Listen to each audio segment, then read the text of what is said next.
Hi, everybody. Uh, Welcome back to our seventh film talk for the Westdale at the Westdale Theater. Um, as you know, we've been doing this to keep myself occupied during this wonderful time and talking about great films and other things. And anyhow, I've just really enjoyed doing this, and I hope you can hear me. And if there's any issue with the sound or the picture, if someone could let me know. And we have the chat open. And please feel free to chat, ask questions while we go. And you can also, of course, ask the questions at the end. I'll try to answer as many questions as I can. If you're interested in more of what's going on at the Westdale, please go to our website, thewestdale.ca, and you'll hear more about the great film clubs and everything else. Uh, this has been a lot of fun doing this, and I am curious, of course, to hear if you folks are all people who've come before, or this is your first time, and you might want to just send me a little chat note about that, just trying to understand who the people are who are joining for the club. And then, of course, if there are any titles that you'd like us to, any films you'd like us to talk about during these Monday night sessions, please email them to thewestdale.ca, and I'll be happy to consider talking about other films. Obviously, I've been showing you some of my favorites or some of the classics that I think are worthy of discussion, but I'm certainly, you know, open to talking about any film you're interested or would like. So now, tonight's film, I personally have a very mixed relationship with, which of course is Alfred Hitchcock's Vertigo. Um, I think what happened was I was maybe 10 or 11 years old, and I snuck into the movie theater and I saw The Birds. That came out in 1963. And I think I was quite traumatized by that movie. I can remember having horrible dreams and being afraid of birds for a long time afterwards. And it sort of made me not a big fan of Alfred Hitchcock. I mean, I know some people love horror movies and scary movies, but I didn't.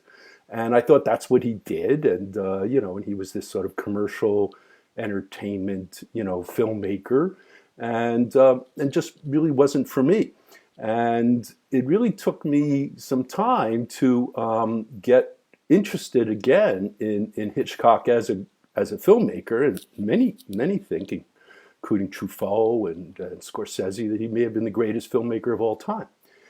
And so anyhow, it's Vertigo was a film I certainly had saw, and I had studied at film school, but I don't think I ever quite appreciated in the same way as I did this week. And it was great fun to watch it again and to really and do some research. And obviously this is a film that's been written about by every reviewer and essays and analyzed to death. But it was really great fun for me to learn more about it. So, and I know a lot of people do find this film confusing, and we will talk about the plot, and we will talk about what Hitchcock intended in this film, because everything he did was with great intention. And I think part of the reason why it is considered one of the one or two greatest films ever. Citizen Kane was one for a long time, and Vertigo was two, and now Vertigo's one. And the critics just love this film. And one of the reasons, of course, they do is because it has so much complexity to it, so much mystery within it, and it's left for the audience to, in a sense, put this all together. So I will talk about the plot, and once you understand the plot, I think it sometimes might be worth going back and watching it again, now that you know what is really happening, and you'll see things you may not have seen the first time. Now, Hitchcock himself was a very complex guy, because on one hand, he really cultivated this persona of being a, light entertainment. He was very commercial. He was very interested in commercial success. He had a persona that sort of played as sort of almost a little bit like a clown prince of Hollywood, you know. He never really talked about himself as an artist or you know, what his art was. But of course, he was that. And he really understood how to use the power of cinema in a way that very, very few people did. He was, and see, he wasn't interested in telling stories that had grand themes or were, you know, necessarily about, you know, society or human condition. He was much more interested in character and just and small moments and again, trying to use cinema to involve the audience and feel and understand what his characters were going through. And one of the things that really affected me later on when I got to university was an incredible book. If you don't know about it, you might want to look into, that Francois Truffaut, the great French director, wrote in 1966. He was a film critic, and it was based on a series of interviews that he did over a week with Hitchcock in '62. And that book is probably considered one of the seminal film, you know, books ever made, because it really goes in depth into his films and talks a lot about the cinematic techniques he used and what he did. And of course, to Truffaut, who was of course a great director as well, it really, you know, he really thought of Hitchcock as the greatest director. And I also remember him, and I don't know how many you do, about, of course, the wonderful TV series he did called Alfred Hitchcock Presents. That was from 1955 to 1965, which was sort of a golden age of television. And I do remember watching these black and white 1 hour sort of, you know, it was sort of a anthology series, and they always had this somewhat dark or slightly macabre or interesting theme. But the people who were in these were, I mean, from Robert Redford and Steve McQueen and Bruce Stern, Walter Matthau, George Siegel, Claude Rains, Joseph Cotten, all the great actors did TV in the late 50s. And some great directors, Robert Altman directed, and they really are fantastic. And I didn't really know, except that it was a television show when I was watching it, and was sort of introduced by Alfred Hitchcock, who struck me as sort of a humorous character. And but when you look at them in retrospect, he was absolutely kind of fantastic because they really were like short stories. And in a way, you know, that's how Hitchcock thought as in terms of narrative. He was much more interested in sort of short stories. He wasn't someone who really and struggled sometimes, and as you know, in some of his films, to actually find coherent, long, you know, filmic, cinematic storylines that would go on for 2 hours. And what we remember him most as is this incredible ability to create moments, unforgettable moments that reveal character and affect you emotionally and psychologically, versus his brilliant storytelling. You know, so Vertigo is often talked about as his most personal film. And of course, all great filmmakers, you know, make films about things that they're personally obsessed with and things that really matter to them. And Hitchcock was a very emotional man. He again, something that was not apparent in his persona, but he really delved very deeply into his own emotions and his own psychology in this film. And in fact, they often say every character in this film was a reflection, a part of him. And not only every character, but the camera itself and how it moves and how it involves you as the audience. And you know, again, for me, you know, this is a man who had some really, you know, complex obsessions and ideas about and feelings about women and you know, and dark and kind of macabre. And it wasn't necessarily something I was drawn to personally, but again, watching this movie, I found myself just kind of overwhelmed by how sophisticated and how incredibly I'm just, you know, drawn in, and the audience is just taken on this kind of dreamlike ride, and I just enjoyed it so much. You know, again, in terms of plot, you know, one of the critics says plot to Hitchcock was like a clothesline, you know. He was interested in the clothes, not the clothesline, you know, just the people, the relationships, you know, what do we really think is going on? Who is this woman? You know, the mystery within the mystery within the mystery, you know, mirrors, you know, you know, some of these plots, in fact, including this plot, is somewhat implausible, you know, but nevertheless, it sort of wasn't that important, you know. But again, you know, all of these stories, and really, if you look at the body of work, you see the same themes coming up and up again and again. And it's very erotic and disturbing and perverse, but at the same time, very poetic, you know, but not necessarily dramatic as we normally think of stories and drama, you know. So again, I don't think, in a sense, there is a great mystery plot here, and one of the challenges of watching the movie is if you're trying so hard to figure out what the plot is, you might miss a lot of this other character and emotional thing because your intellectual side's going, trying to figure out what's going on and who's doing what. But for him, it was, you know, it was try to use the power of cinema to really focus on characters and relationships, because that's what mattered the most to him.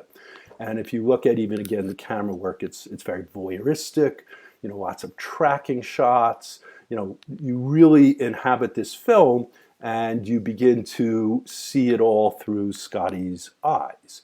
And as I recall, I don't think there's more than one scene in the whole movie that he's not in. I mean, you literally are seeing this movie through his eyes.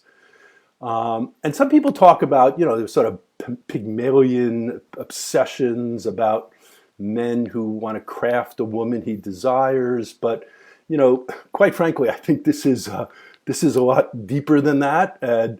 But there's clearly a deep interest in the relationships between, you know, sex and death. And you know, again, I'm not, you know, I'm a sort of Freudian psychologist, could explain this all much better than me, but there's something clearly going on, which is, it feels like he's, you know, sort of saying that, you know, that when men are given a choice, you know, weak men will often choose the helpless woman over the independent, you know, the mysterious over the honest, the sexy over the plain, the icy over the accessible, and ultimately the fantasy woman over the real ones.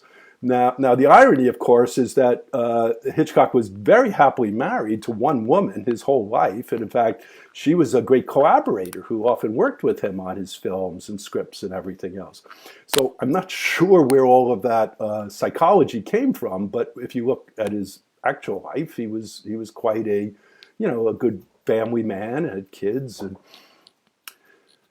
anyhow, so Hitchcock, as you know, was really also had the great privilege of starting in the silent era. He was in the UK, in London, and he began as a graphic designer. And in fact, his first job was making the titles for silent films, you know, the little cards with the words and often with artistic embellishments. And so in a sense, he was with the editorial department, but got involved very early on. He wrote a script. He wound up directing his first movie. It was probably a two-reeler, though, when he was 23. He's also quite well known because he did the first talkie film that was ever done in the UK. And Hitchcock would often talk about how privileged he was to work in the silent film era, because he really learned how to tell stories with images, right? And it was a fantastic era, as you know. And he, you know, he brought that experience, that talent, the way of thinking about storytelling, the visual way of thinking about storytelling to all his films, and of course kept going for quite a long time. And of course, many directors who never had that experience, and especially the ones who came up during the early days of talkies, where there were a lot of limitations about what you could do with the camera because, you know, the sound was so important, and, you know, the use of microphones and everything else was so important, that they started to lose some of the incredible dramatic camera and visual aspects of what the silent film, you know, era was. One of the things he was excelled at, and you'll notice many times in this film and many of his films, is he really understood that cinema is really an opportunity to take advantage of the presentation of time. That often in movies you'll see moments that slow down and sort of extend and it creates a very eerie effect for the viewer. And then there are other times when the moments speed up and they go by very quickly. And so, this playing with time is a theme that really interests me in this film and what Hitchcock does. Kind of incredible. So what was this film about? Well, this seems to be, as one critic describes, a psychological obsession. It's the story of a man who develops a romantic obsession with the image of this enigmatic woman. And we see this again and again in his films, but he manages to make that fascination one that we have as well. So a tale of male aggression and visual control, deconstruction of the male construction of femininity and masculine itself. I mean, we could go on and on with the psychological aspects of it, but certainly it's a dreamlike film, and it's a film about people who are not sure who they are, and they're trying to reconstruct themselves and each other to find kind of the cinema ideal of the ideal soulmate. Just quickly, in case this story is confusing, I'll try to tell in a nutshell. But basically what happened, of course, is that Scotty, Jimmy Stewart, has this friend, Gavin, and this friend has a problem. He wants to get rid of his wife. And he needs to do it in such a way that, he will get away scot-free. It's his wife's money, as he tells us at the beginning. It's his wife's father's business. And if she's dead, then, of course, he'll get all the money and he can go and live the life he wants. And he uses his old friend from college, Scotty, as a patsy, because he, as an ex-policeman, he's going to be a great witness, and hopefully he'll get away with the murder and everything else. So he hires a woman, this young woman, Judy, played by Kim Novak, to impersonate his wife. She is going to take on the persona of Madeline. And the real Madeline spends a lot of time in the country, isn't around, so it's not a problem that she'll get in the way.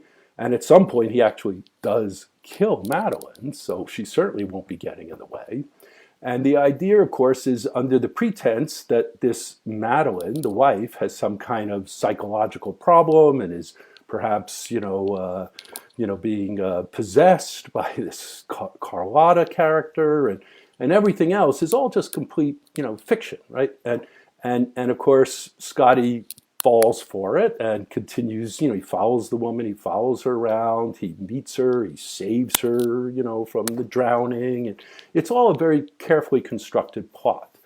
And of course, then towards, and what's amazing is this is almost, 90 minutes of the film. He ultimately does get, to the bell tower, and because of his vertigo, which Gavin knows about, and that's why he stages the accident and the bell tower, he can't make it, Scotty can't make it up the stairs. He sees Madeline theoretically falling to her death, a suicide, and believes that the woman has died. Now, we do find out, and this is a very interesting part of the script, because in the original book, which I'll get to, you don't find out. And it was a change that the writer Samuel Taylor made, is that 3/4 through the movie, we do find out the true story in the famous letter writing scene. And then, of course, Scotty knows as well. But then, later he does happen to see Judy. No one expected that to happen on the street, and believes this is a different person, confused.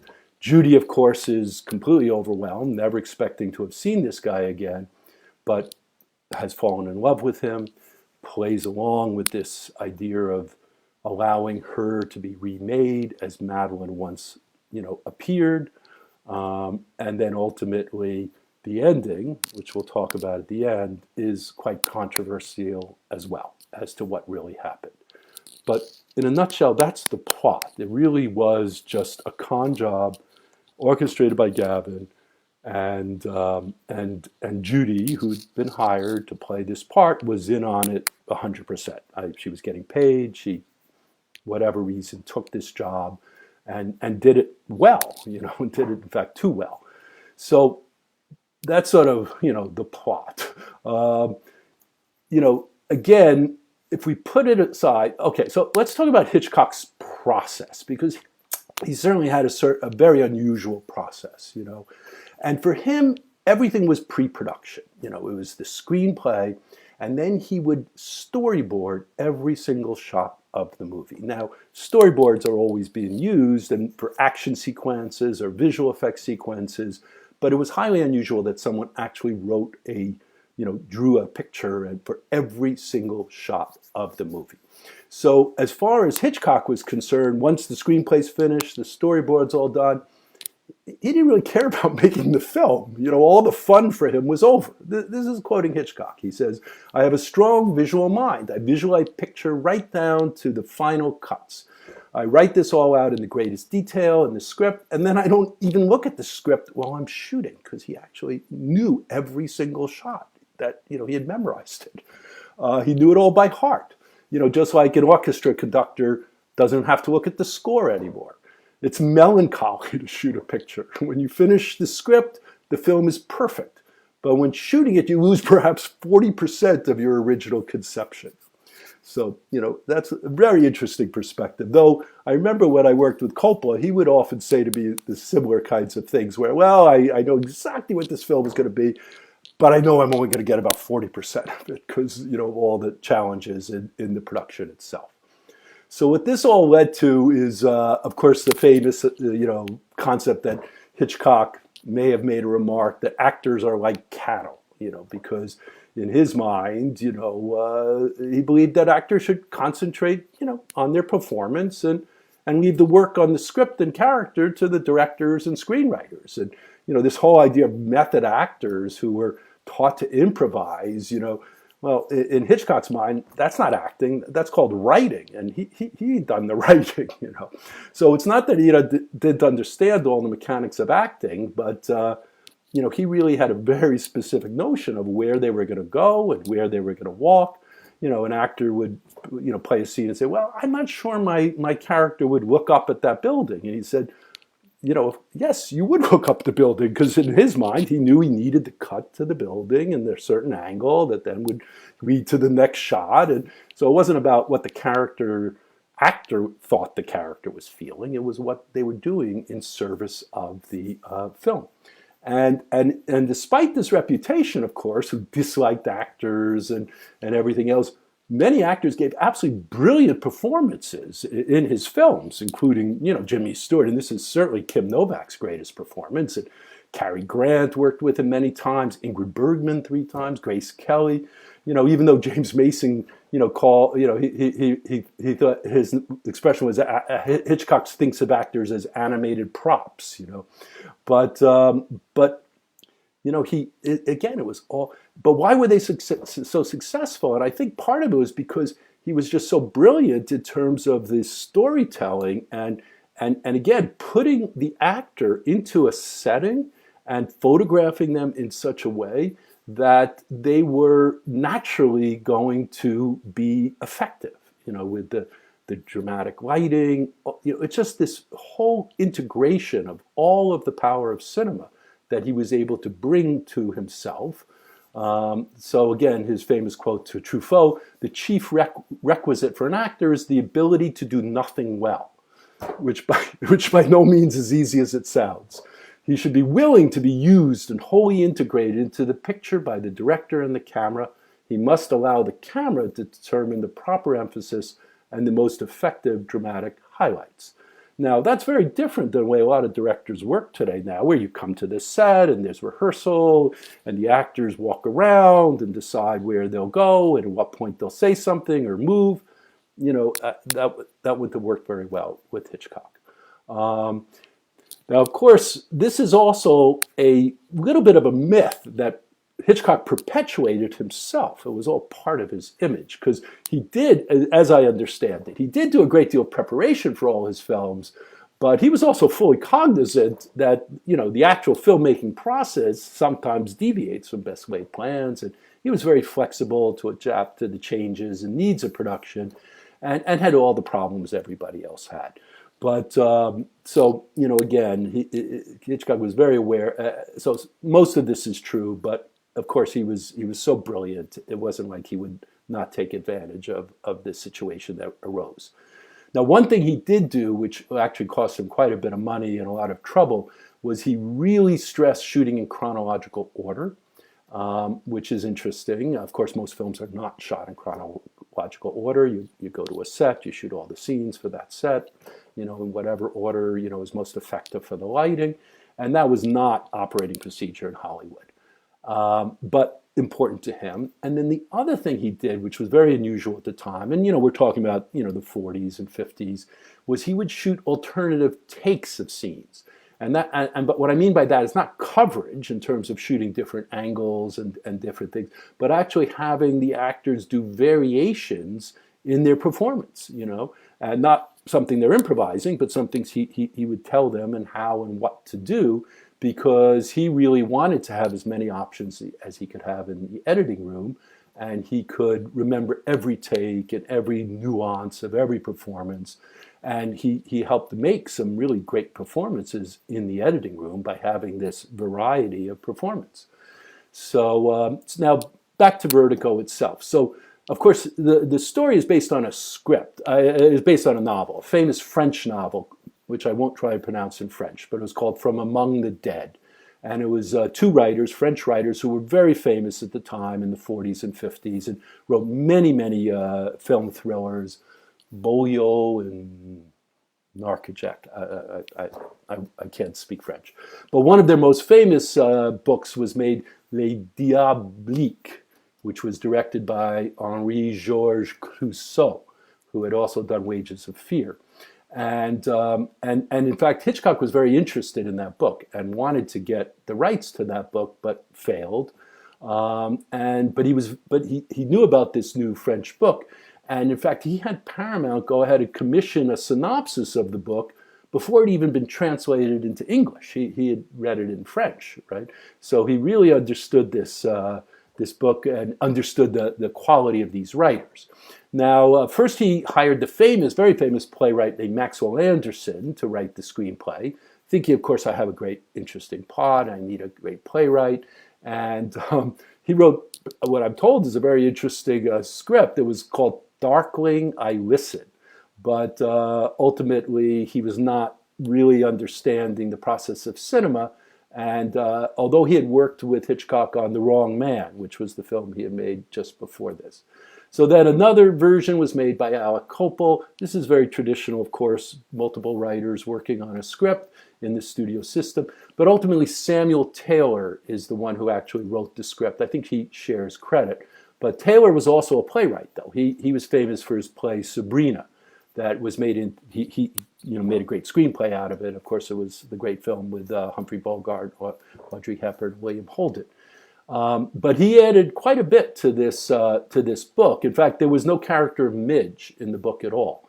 That was a creation of Sam Taylor and Hitchcock, and they really wanted obviously to create a character that sort of represented reality. While most of these characters did not. And then, of course, Taylor actually was from San Francisco, and Hitchcock wanted San Francisco to become a real character in the film, which of course it is. And we see so many fantastic landmarks. And, I lived in San Francisco for about 12 years, and it's just, it was just fantastic to see these landmarks. And of course, this was shot in VistaVision. So of course, when it came out, it was just gorgeous and absolutely a fantastic visual feast to see all these wonderful landmarks. And it also kind of helped emphasize and bring out this idea of sort of the old San Francisco, which they talk about. Midge talks about in the beginning. Gavin and Scotty talk about the old San Francisco. And of course, this somehow, how the past influences the present, and this character of Carlotta. This was all, remember, made up by Gavin. I don't think he made up the painting of Carlotta or the fact that, this character existed. But this whole idea that, Judy playing Madeline is obsessed by Carlotta was complete fiction, right? So again, ultimately, what is this about? Well, we have the real woman, Judy, playing, Madeline, who is fallen in love with Scotty. But in tricking him, she really tricked herself, right? Because when they meet later, Scotty prefers his dream, of Madeline to the woman standing right in front of him. And of course, ultimately, he loses both, right? Uh, some people think, the whole movie is really a dream, right? So you see Scotty at the beginning hanging on to the gutter, and maybe from that traumatic moment, he dreams this whole movie. You're constantly in this state of wondering what's real, what's not real, and again, you kind of have to go with it. If you try to figure it out and think, oh, that's implausible. Oh, why would they do that? And like, there's a scene where Madeline goes to the McKettrick Hotel, which was the old house where Carlotta lives, and Scotty follows her there and sees her in a window, and he comes running up to see, is she there? Is she not there? And she's not there, and the landlady, had never seen. But of course, this was all being part of the con, and she must have snuck up the stairs and snuck out the back stairs, and Gavin and Judy were trying to play this game with Scotty and get him to a point where he would ultimately witness this suicide, which was actually a murder. Some of the dialogue, of course, is fantastic. There are great moments, just is dramaturgy. I love the dialogue about being a professional wanderer, and people are wandering, and then at some point I think she says, well, two people together are not wandering but always going somewhere. So wonderful script. Casting, well, Jimmy Stewart was quite unusual to play this part. This was not a typical Jimmy Stewart role. He was quite well known as sort of a light comedian and an everyman, and had been in so many great films, and here he was 50 years old at this point and playing this very disturbed and kind of a character obsessed, so it really enhanced the kind of unconventional nature of the film and the effectiveness of the suspense, since we all know him as this warm-hearted guy, and we keep thinking, I don't know, that somehow what's wrong here. It's disturbing just because of our knowledge of this actor's persona. And of course, he had worked, with Hitchcock several times before. And of course, the icy blonde, well, that's in all his films, and many actresses played a character with, visually and in some ways part of their characterization was similar. The original actress to play this role was actually Vera Miles, and Vera Miles was under contract, personally under contract to Hitchcock, and she had just appeared, I believe, in one or two of his films previously. But of course, before that, we had seen her as, we had this same role played by Ingrid Bergman and Grace Kelly, and then, ultimately, of course, Tippi Hedren in The Birds, and Janet Leigh in Psycho. And it's just quite fascinating how these many different actresses all could seem to embody similar characteristics of these kind of icy blondes, which is very much part of what Hitchcock did in so many of his films. Vera Miles actually was a great actress. She was in The Searchers. She was in The Man Who Shot Liberty Valance. She did a lot of wonderful, but unfortunately she became pregnant right before they were supposed to shoot. And Hitchcock was very pissed off about this. He says, I offered this great part and she was going to be a great actress, and I'm all prepared. And then she gets pregnant. I hate pregnant women because then they have children. Very typical Hitchcock expression. So instead they hired Kim Novak. They waited for her. She was actually with Columbia Pictures, so it was one of those deals where they had to borrow her under contract. But Kim Novak was a pretty big star at the time. She was not, unknown. She was 25. She was still, emerging as a star. But they only agreed to lend her, Columbia, to Paramount for this movie if Jimmy Stewart agreed to be loaned to Columbia to be with Kim Novak in Bell, Book and Candle. So it's just sometimes bizarre how these things happen and how they work. But in many ways, I think Kim Novak may have even been better for the part, because beyond being able to play, the icy Madeline, what she was able to do is playing Judy, which was certainly a much more earthy character and, less sophisticated and kind of, an everyday. She was quite, believable in that role.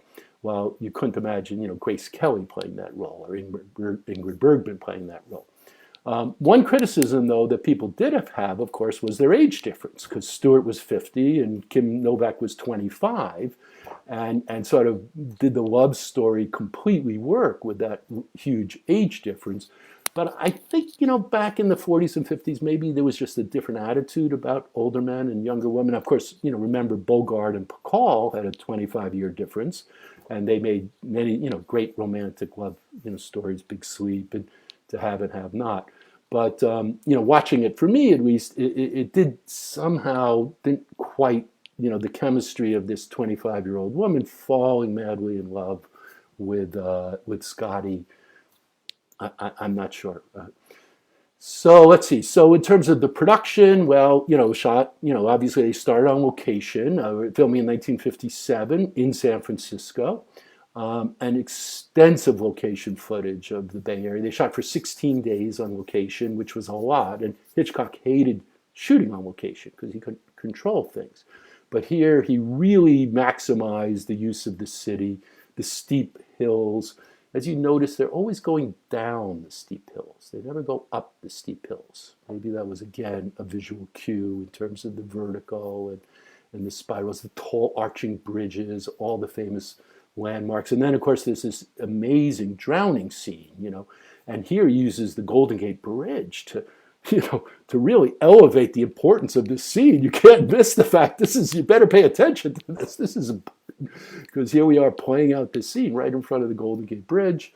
The scenes in Muir Woods, very abstract conversation they have there about dying and living forever and, what's real.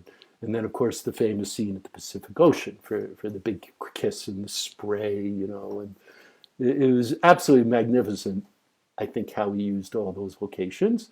But once he had the locations, then everything else was done on stage, the restaurant, all the apartments. The bell tower itself was a set, very clever use of miniatures and other ways to create that whole bell tower. There was an actual location they went to at a mission, but there wasn't actually any bell tower, at that mission. It had burnt down years before. In terms of the photography, just incredible master of photography. One of the camera tricks he used and he popularized in this film is called the Dolly Zoom, and that leads. In fact, it's often called the Vertigo effect. And what you're doing is the camera's actually zooming in at the same time as it's dollying away. So by using the camera physically moving away, it kind of, creates this weird effect. And you see it several times, most noticeably, of course, when he's looking down the bell tower. And what it does is it sort of, the subject retains its size in the frame, but the background's perspective changes, And it's something that, absolutely is made. In fact, it's very complicated because sometimes they even had to put the set on its side but he was just such a master of doing this and many other, camera innovations that he would often use. And they, the sequence of Scotty's nightmare, oh my gosh, that was done by a special artist named John Ferrin.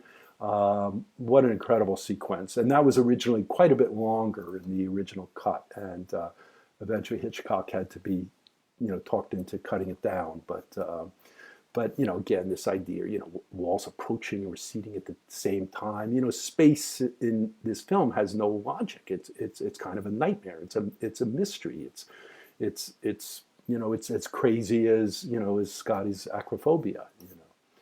Also, lots of tracking shots. Everything is done from his perspective, not just all the following the car scenes, which, at first I thought, well, this seems kind of monotonous. I haven't even seen a close-up, who is the woman, and we're just following her endlessly. But, the impact of that was really, really, powerful, I think, because it really kind of gets you into this mood. And then, of course, when we have all these tracking shots where we're sort of tracking along with Scotty, we're sort of, in a sense, not, directly his point of view, but we definitely become seeing the world from his perspective. Now, of course, one of the most famous scenes, not just in this movie, but in cinema history, is when he first meets Madeline at the restaurant Ernie's, which is a very famous restaurant in San Francisco and famous for its red velvet walls. And as you remember, the way the scene starts is you're going into the doors, right? You're the guest. Scotty's not in that shot. You're the guest who's coming into the restaurant through the doors. And then we do find Scotty, sitting at the bar. And then we watch him as he turns. And he had obviously been told by Gavin to come, and he was going to get to see what Madeline looks like at this moment, or Judy dressed as Madeline.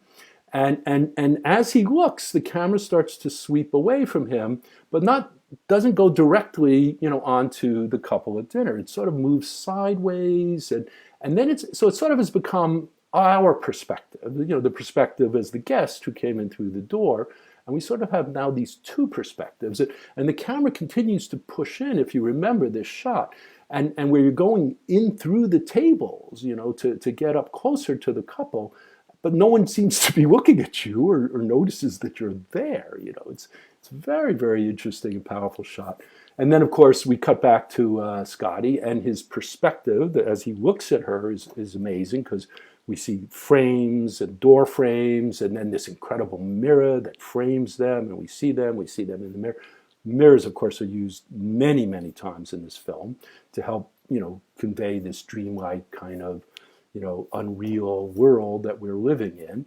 And then, of course, the most famous shot is as she leaves the restaurant, she leaves Gavin, or as she comes into the bar area, she leaves Gavin behind, and we see her in profile against this red wall. And as you may recall, the red wall actually starts to glow.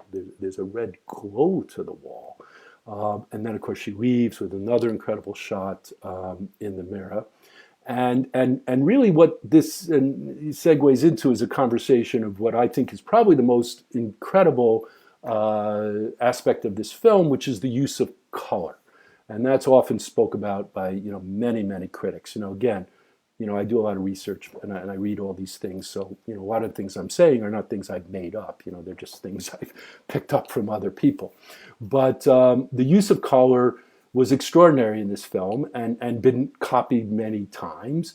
And of course, how he uses this color and the importance of the color is to help us to understand these characters and to understand our story.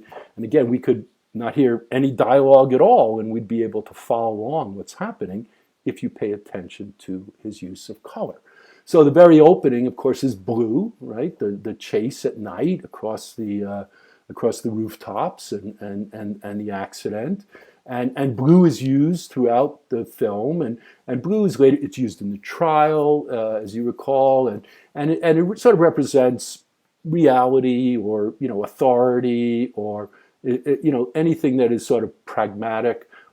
We see blue again when Scotty's in the hospital after his breakdown, and Midge comes to visit him, and they're both wearing blue that time, which is kind of, but again, representing that this is now a real world scene.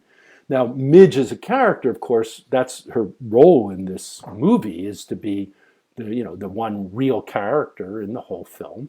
When we first meet her at her apartment, she's in yellow, right? And her clothes are in yellow. Her apartment window is, walls are in window. The step stool is yellow. She is this kind of neutral, reality buddy kind of character. And Scotty is in red. It kind of reads more like a mahogany or dark brown, but it's a red. And he's wearing a red suit. He's against a red couch. You remember later the door to his house is red. The dressing gown he gives Madeline to wear after he saves her from the bay is red. It's sort of a fiery color. It represents emotions, and perhaps, some of Scotty's emotional imbalance. And then, of course, Madeline is always in green, right? The complementary color to red. So when we first see her at the restaurant, although the restaurant is bathed in red and the walls, she's wearing this unbelievable green dress, right? And then, of course, as she goes to the bar the way the green dress stands out against this red background that even starts to glow, it just is amazing. And green, of course, represents, mystery and otherworldly or ghostly, and all of the characteristics of what Madeline as a character is meant to represent. Later on, of course, her car is green, and you'll see many other of her outfits green. And when they're not green, they're very intentionally not green. And in fact, after he saves her from drowning, and we cut to his apartment, Scotty's wearing a green sweater, clearly signifying he's fallen in love with Madeline. And Madeline, who of course is naked in bed, we never see her get undressed. They never refer to the fact that he undressed her and put her in bed. But Scotty gives her his red dressing gown to put on. So the sexual tension and the romance of this scene is kind of extraordinary, right? We see nothing. We don't, there's no, you can imagine what this might have been played like in a movie today, but the colors are really telling us a lot. And then later, of course, when, Midge is trying to win back his affection, she tries to wear red, trying to show her love for Scotty. This is a scene where she paints herself as Carlotta, kind of as a little bit of a joke. But what an incredible scene. And, Scotty leaves and we really see, and this was Barbara Bel Geddes, who, was a great actress herself, this emotional pain, and she destroys the painting. And oh my goodness, it's just, even these little side characters have these incredible emotional journeys, and it's very powerful. Now, the other bizarre piece of color in this, of course, is the famous gray suit, right? So gray is not a complimentary color for people who are, blonde and like this. And so there's something wrong in this image. We're uncomfortable in this image. And in fact, what Hitchcock did is he made a lot of Kim Novak's clothing too tight on her. So she would be uncomfortable wearing them. And she would never, have chosen gray. And then, of course, later on, he takes Judy to buy clothes, and wants her to buy that same gray dress, and she's appalled. I mean, gray suit is appalled that she has to wear this. First time we see Judy, right after the suicide, and he's out of the hospital. What is she wearing? Judy's wearing green again, and in fact, she steps into a profile close-up that looks remarkably like the close-up where we first see Madeline in the restaurant. And then the most famous moment, and again, some people call one of the famous shots of all cinema history, is after the transformation of Judy, and he's made her over and everything else, and the last little bit is the hair, and Judy goes to the bathroom. And we've seen outside the window, there's a sort of a green neon sign maybe, and a green background. She comes walking out with her hair done now, completely Madeline, and there's like this green ghostly glow around her, which, motivated by the neon sign outside. I mean, it's just extraordinary. It literally looks like, a spectral ghost character. Anyhow, I just, it's very overpowering and an incredible moment. And then, of course, we talked about how in the hospital with blue. So we could go on about color, but another image and another visual, cinematic tool that is repeated again and again in this film are spirals, right? And, representing sort of Vertigo's psychological vortex, right? And it starts right at the beginning with those amazing opening credits. Now, those were done by Saul Bass. I don't know if you know who he is, but very, very famous title designer, also a filmmaker, but really extraordinary. Did a lot of Hitchcock movies, but he also did titles for Kubrick and Scorsese. He did the title for Man with a Golden Gun, this incredible title sequence for that. But it already established, right, in those credits, the spirals as a visual theme. But you see it everywhere. You see it in Madeline's hairdo. You see that spiral in the back of the bun of her hair. You see it in Carlotta's hair in the painting, right? The flowers have that same spiral, when they tossed in the bay. The vertical spirals of the staircase, camera movement will often swirl, around characters to emphasize again this vortex. And then the music, which we'll talk about later, also does the same thing. If you really listen to the music and the themes of the music, you'll notice how the music will often spiral and build. And again, this is all very, very well thought out, long before the movie even starts shooting, by Hitchcock. And that conceptual ability to use all the power of film to emphasize character and mood, I think is, again, the one impression that I think, was really made on me this time watching, and something that, might make this film worth watching again. Costumes, of course, were brilliant. Edith Head did the costumes, one of the great costume, designers ever. Hitchcock was actually quite well known for his fashion sense, and he, if you look at all his films, incredible sense of fashion and style and aesthetic, and he worked with many, many great costume designers.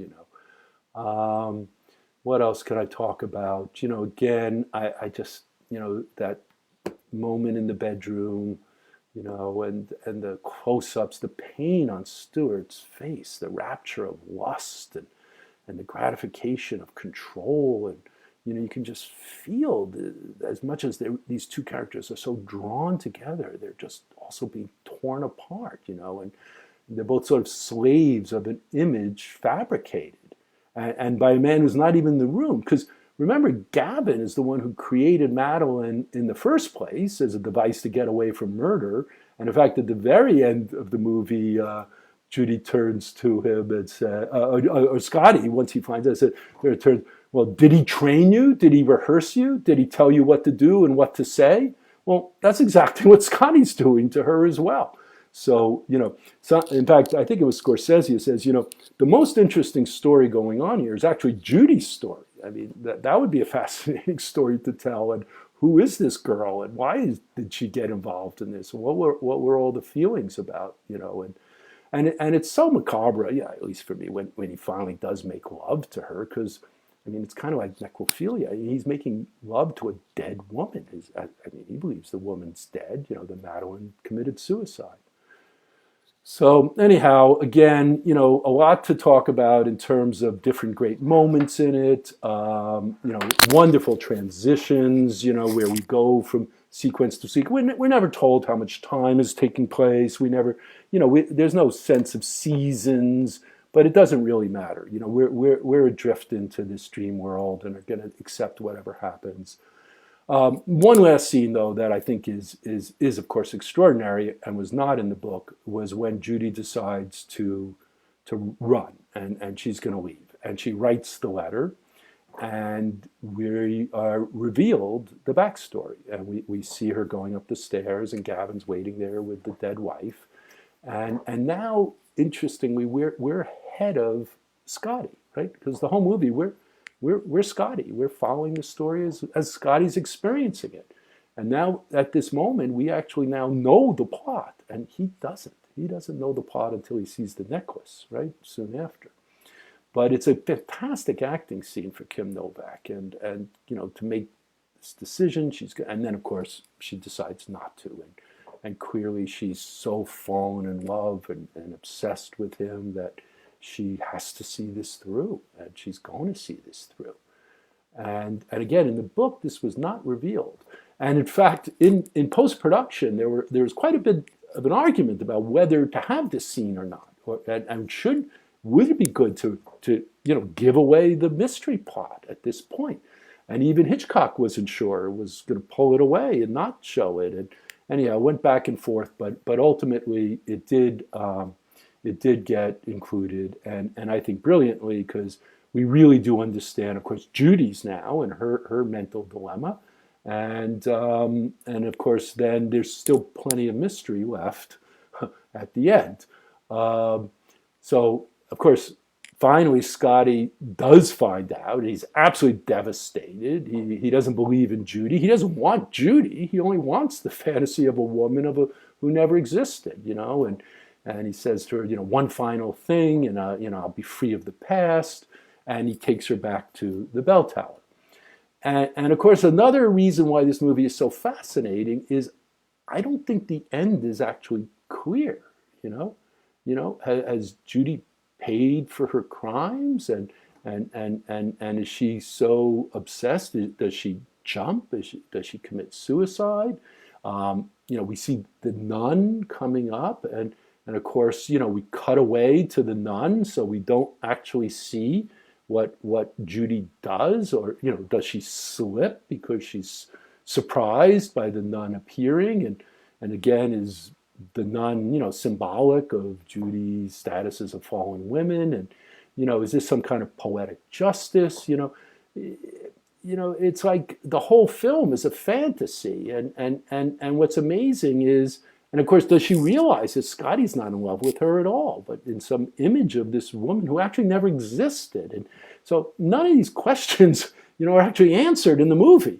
And I think that's one of the reasons the movie has so much power, and is because this conclusion is a mystery in itself, right? So another interesting thing is there was actually a coda shot to the film. Again, these were the days when morality was very important. So they actually shot a coda where Midge is in her apartment and she's listening to a radio, report of how the police are pursuing Gavin Elster in Europe, and that he's going to get caught, and that he didn't get away with this because, of course, in the movie he completely gets away. And they thought they might need this for foreign censorship of this and that. That it'd be important that Elster was brought back for a trial.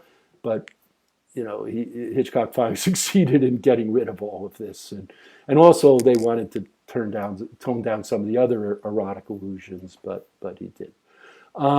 Can't stop talking about this film without talking about the music. So this, of course, is the great Bernard Herrmann. His first film score was Citizen Kane, first film he ever scored. He had worked with Orson Welles in Mercury Theater in New York and radio. Went on to become Hitchcock's favorite composer, Scorsese. This is often thought as one of the greatest film scores. Again, to me, you don't even need dialogue in this movie. You could just, with the music and the images and color, and you could understand everything going on in this movie. And again, we talk about spirals, and this is a film about obsession and what it means, circling back to a moment again and again. And here in the music, we same thing. We hear the music spiraling back and back, fulfillment, despair. Herrmann really seems to understand what Hitchcock is going for and manages to penetrate sort of the heart of obsession. The movie actually was not a success when it came out. It made about $2.8 million. It only cost $2.5 million to make. It's kind of amazing to me. I don't know if you can make a movie for $2.5 million anymore. But that was the budget for this film in 1958. And it wasn't successful like many other Hitchcock's productions. It was criticized because the story was weak and plausible. Maybe the subject matter was too complicated. It really wasn't a horror film or a thriller. It was really sort of a psychological, character study. And again, you're so busy paying attention, trying to figure out this story, you might miss a lot. So for many years, this was not considered, one of Hitchcock's greatest movies or a great movie, even after, Truffaut's book came out. And it really wasn't until, 1982, it became one of, sort of the top 10, and then 92 was in fourth place, and 2002 was in second, and then 2002, it's 12, it became first place, And ultimately, this is considered a great ultimate critics film. So again, the end scene we could talk about for a long time, and what really happened with her, and why she made the decision she made. And I don't know. I mean, I guess maybe she committed suicide, but this was the price for doing things for money, instead of love. But I think it means different things to different people, and we all just have to decide what we think it means. But by ending with the great mystery, one of the greatest mysteries in the history of film, well, it ends with another mystery. So let's see if we could talk about a couple of questions people were asking. Megan was asking about why is this considered Hitchcock's greatest film? Well, I think I've talked about some of the reasons why. Certainly his most personal film. What happened at the McKettrick Hotel? Well, the woman in the window was Madeline. It just, how did she get away? Well, the whole thing was staged. I don't know. Did they pay off the woman in the lobby? There are lots of ways they could have dealt it, but it was certainly done intentionally that way. Um, yep, someone talks about, Kim Novak's and her walk and how she, as Madeline, she looks one way, and then Judy. I mean, she really had an incredible part for an actress to be able to play these two completely different actors. Oh, this is a good question. Was the big kiss at the ocean actually done on location, or was it a green screen and a process shot? And the answer is I don't know. I do know they were up there on location, and they easily could have shot on location. I'm not actually sure about that. Yes, there is this funny story. Carol Lombard was making a movie with Hitchcock, and she actually brought cows to the set to represent the different actors, and told him he should shoot the scene with the cows instead of the actors. And someone was asking about Midge's role in the film. Again, I think reality, right? That's what it's meant to mean. Again, green, and again, I don't know much about color theory or anything like that, but to me, I think the green did represent this kind of ghostly or spectral or supernatural, and I don't know if that's true in general with the use of green. Someone asked me about the opening sequence done with a spirograph. Very likely, I'm not sure. So very confusing plot, but I hope I explained it a little bit. If you watch it again, knowing the plot, I think you'll certainly see some things and pay attention to things you may not have actually done. And of course, yeah, at the end, the impression is that Scotty is cured of his acrophobia. That in a sense this did work, but what will it mean? Now he's lost. Well, he hasn't lost her twice, because the first death was actually a woman he never met, but now he's lost Judy. Yes, there is a moment when Hitchcock is in the film. He always shoots a moment where, if you don't know where he's in the film and he crosses, it's an exterior shot. I believe it's down by the docks. I don't know if anybody else can remember, but we do see Hitchcock cross the screen, and it was just a little gimmick that he walks across the screen that he included in all his movies. So anyhow, great, really fun. Another funny story, of course, is that this film was, in a sense, remade in 1977 by Mel Brooks. It's a film called High Anxiety. And if any of you are fans of Mel Brooks, or if you've not seen this movie, it's pretty spectacular. And I wouldn't exactly call it a true remake, but certainly inspired by Vertigo. So anyhow, next week I'm very excited to talk about a film. We've talked about a film by George Lucas and one by Francis Coppola. So this time we're going to talk about a film by Steven Spielberg. And this is really, at least in my opinion, Steven's one true masterpiece. He made it in 1993. It got 12 Academy Award nominations. It won 7, including Best Picture and Best Director. And of course, I'm talking about Schindler's List. And I'm sure many of you have seen it before, but if you haven't, it's absolutely incredible. I'm not actually a huge Steven Spielberg fan. I mean, I know he's a master craftsman and brilliant technique and everything else, but I've always found, of course, he's not a writer the way Lucas is and Coppola and some of the others, but this film was his most personal film, and I think it's about the Holocaust, and is certainly considered one of the greatest films ever made about the Holocaust, and a little bit of a heavy subject perhaps for this time, but I just think there's so much to talk about with this movie and the performances and everything else about it that I thought it would be appropriate. But again, would love to hear your ideas. So just write info@thewestdale.ca, and we'd love to hear about some thoughts you'd have and find another film. And of course, I'll keep doing this, and as long as you guys are still interested in hearing what I have to say. So thanks again. Have a good night, and I'll see you all next week.